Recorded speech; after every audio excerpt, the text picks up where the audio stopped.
Benny, obviously a lot of charitable guys on this team, yourself included. But what is it like seeing Barkey win the King Clancy and just seeing his relationship with those kids when they're here at the ring?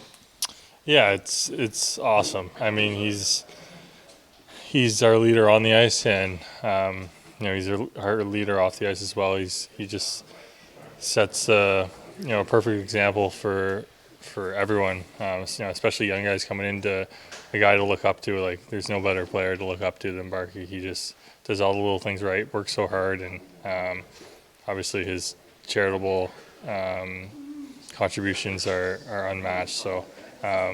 Yeah, he really is just the perfect human. And Barkey wins his third Selkie. Rhino finished second. Just how blessed are you guys to have not one but two of those guys on the same line on this team?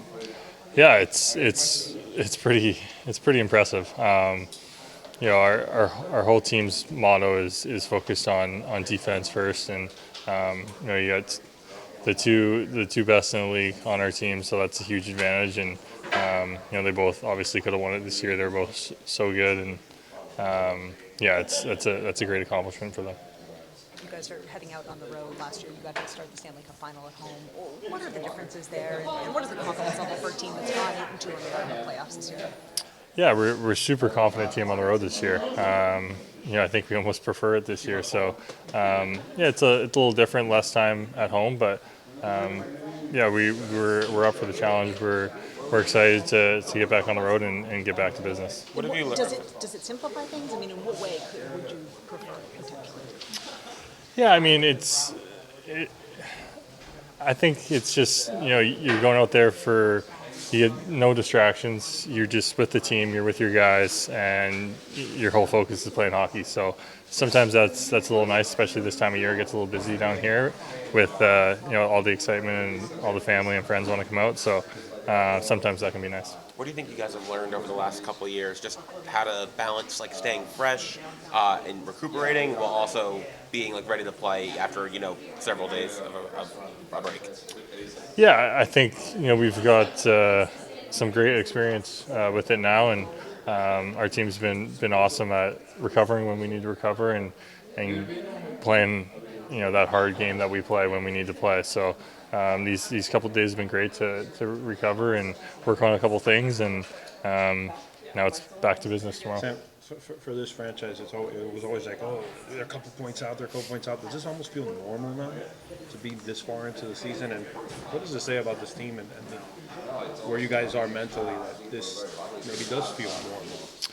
Yeah, I mean, I think that's just the expectations now. I think right from this whole organization, right from the management to the coaches, the players, all the way down to every single guy, training staff, everyone. We all have that same expectation that we're gonna fight for the Stanley Cup, and anything less than that is not good enough, and that's our whole organization's mindset. For yourself, 10 goals, most in the NHL right now, plus 4 in the last 5. I think. So how good are you personally feeling heading into the final this year? Yeah, I mean, I feel good personally. I try not to think about that. I mean, it's my only goal right now is win the Stanley Cup. So, if I can put the puck in the net to help our team win, that's all that matters to me. Obviously, Barkey, winning the Selkie. Just, do you have any memories playing against him? What it was like to go against him as an opposing forward? Yeah, I didn't play against him too much, but it definitely wasn't fun. I don't think my coach would usually match me up against Barkey when I was in Calgary. So, not too many, but right from the day that I got here, I knew he was the guy that I needed to watch and learn from. And I definitely learned a lot just from watching him practice games. He's helped me a lot. What are some of the things you learned from him? I mean, they're little things, but just positionally, where you are on the ice, his timing sometimes as a centerman being low and slow coming out. And then, I mean, if you just watch him offensively, just his creativity is incredible. So, I can definitely learn a lot from him. Thanks, Sam. Thank you. Thanks, guys. Thank you. Paul, just to open it up, obviously Barkey gets his third Selkie, so nothing new there, but first ever King Clancy, obviously a very special award for just what it means in the humanitarian aspect. Just What was it like kind of seeing the kids come here and seeing that relationship he has with those kids? Because it's not just cutting a check. He's definitely got a real bond there with that hospital. There's a connection there, and you'd almost it so fits his personality that it's done quietly. He's got a connection to that hospital and those kids, but that connection's not on a website every day. It's not a photo op for Sasha. That's not what that's all about. That's just the way he is. So he would enjoy that. I think he enjoyed it, especially having the kids there to present it to him. It was a fun day for him.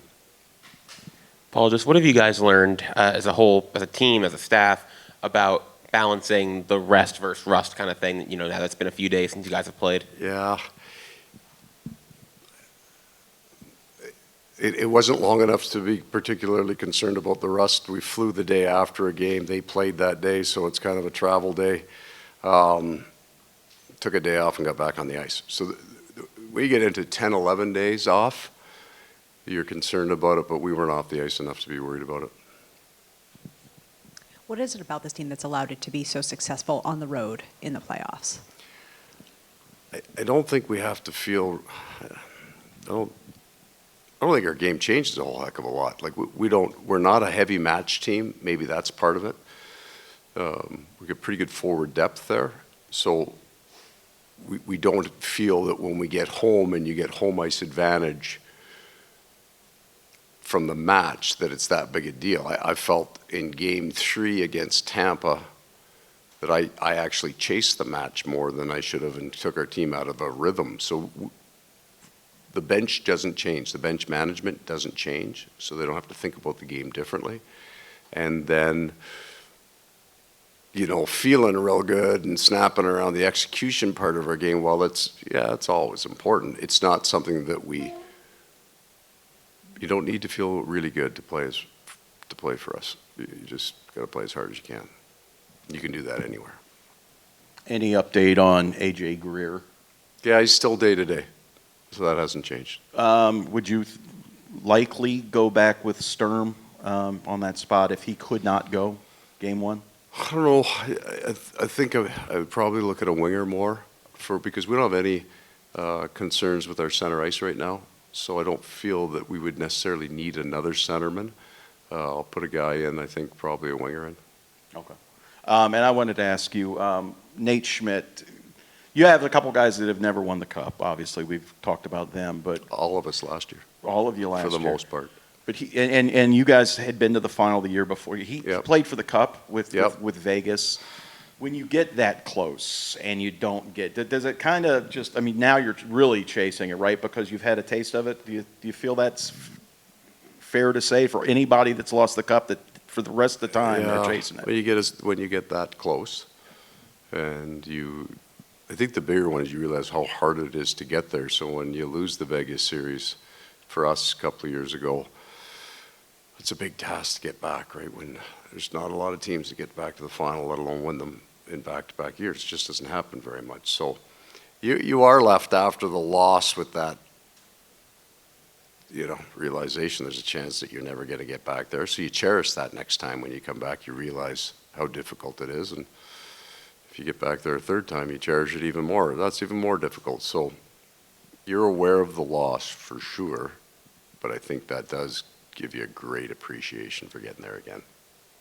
Coach, just matchup-wise, Edmonton obviously has a ton of elite offensive pieces, but just wondering from your perspective, how does it change the complexion of what you guys are up against, knowing you're taking on an Oilers team that will be without Zach Hyman, how important he is to their team?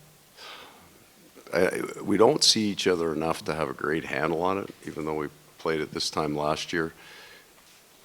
Their two elite offensive players are, by an order of magnitude, more offensively elite than most players in this league, so that makes them different. To say that they're a really good offensive team, well, they're an exceptionally special offensive team with those two players.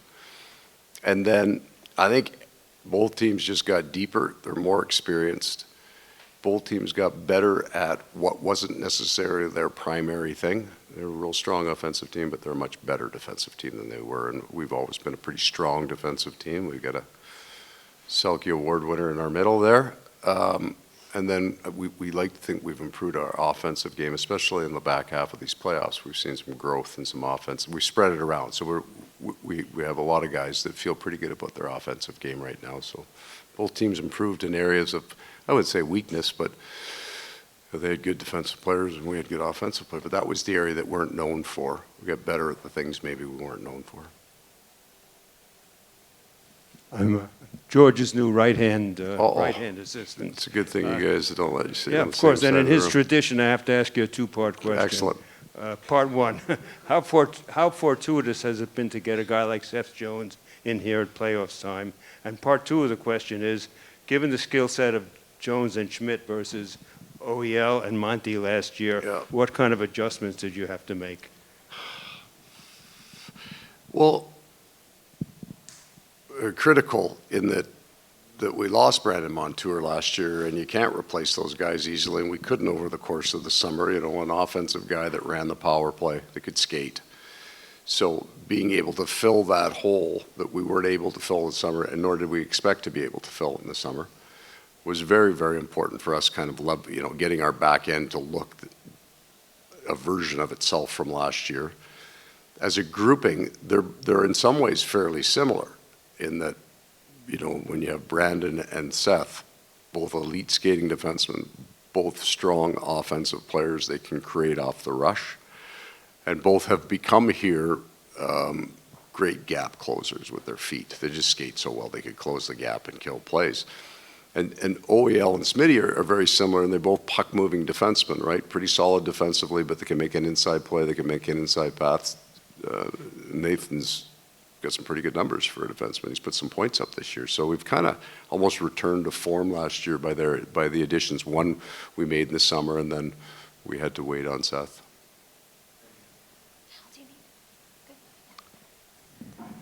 Paul, I wanted to ask you about the fact that your team has such great depth in scoring in the playoffs, but so does theirs. Correct. So sort of the challenge that presents, and yet the benefit from your perspective that you have, you know, with the Panthers and their diverse scoring. I would think the idea might be the same for both teams now. When you would be, let's say, top two line heavy, where maybe we were 2 years ago, top two line heavy, and so is Edmonton. Again, your bottom six are almost holding water, waiting for the magicians to do their work, right? And now everybody on both teams, their third and their fourth line, our third and our fourth line hit that ice goal, and I can be the difference maker. And even sometimes when you're running a bench, you're kind of, okay, here comes out their third and fourth line, and you're waiting for the top two to come out, and you're waiting. Now everybody that hits the ice can be a game changer. Everybody can be a part of it, and they think that way. So they go on the ice with a different attitude, not just I'm out here to hold water and I don't want to make a mistake. They're out there to play the game, to win the game. So I think it's going to make for incredible no-lull hockey. This will just be flat out every shift. We talked about how obviously Edmonton is so dangerous off the rust with the talent they have. Given that, how much can what you guys went through in the Toronto series help, given that they probably want to do similar things, you know, create the odd-man rushes, stretch the defense a bit? Yeah. They can be dangerous in structure and out of it, and I don't mean that they get away from it, but they can have a unique player break a play.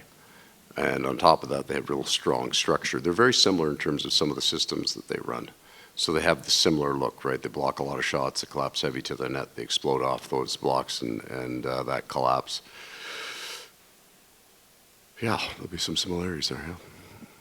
And familiarity with the off-ice stuff. Bill talked about the planning that goes into this. With you guys going back to Edmonton, I mean, you know what that 5.5-hour flight feels like when you get off the plane. You know the hotel you're staying in. Does that kind of help with this? It's not all, and this is your third trip, obviously, but it's not all new. All of the unknowns are great for both teams. So a lot will be made of the distance traveled, but where they are, they're used to it all year. They go through it all year. So do we, right? Like we've got teams in our division that are 3.5-hour flights, and they're in our division. So we stay over because we have to in your own division. It's the same concept with them. Both teams can get on an airplane, spend 5 hours, get in a different time zone. It's just the way we operate. It's normal for us. So I don't think that there's anything to that idea that we learned something, but there really wasn't a whole lot to learn because we do it every day. Like, that's just our normal life in the NHL. So when we got to the final last year, both teams probably figured out maybe better how much water you need on the plane, like some small details, but the living through it for both teams, I think it just is going to make for a whole bunch of the unknowns are gone. Two really good teams. This is potentially could be an outstanding series of high-end quality hockey, right? We both, I don't know, where we played, they played 16, we played 17. You know, neither team got a double 7-game series stacked on them. This should be good. And it's weird, right? You guys are both third in the division. Yeah. 3 points difference, and yet here, I mean, it was like they didn't care about winning the Pacific. You guys didn't care about winning the Atlantic. Just when it starts, both teams starts. just worked on their game all year, right? They both teams had injuries. Both, you know, we had a heavy schedule this year. So we were never casual about it in that, you know, if you can finish first, you finish first. But we couldn't chase it in our schedule. We just couldn't run that group as hard as you know, if you were trying to make the playoffs, you'd had a whole bunch of injured guys in your lineup in those last 9 games, and you just gutted it out. Now we were able to take some guys out. We had some small nicks. We got everybody basically completely healthy before the whole thing started. We had a few days off in between, and away we go. Okay, guys.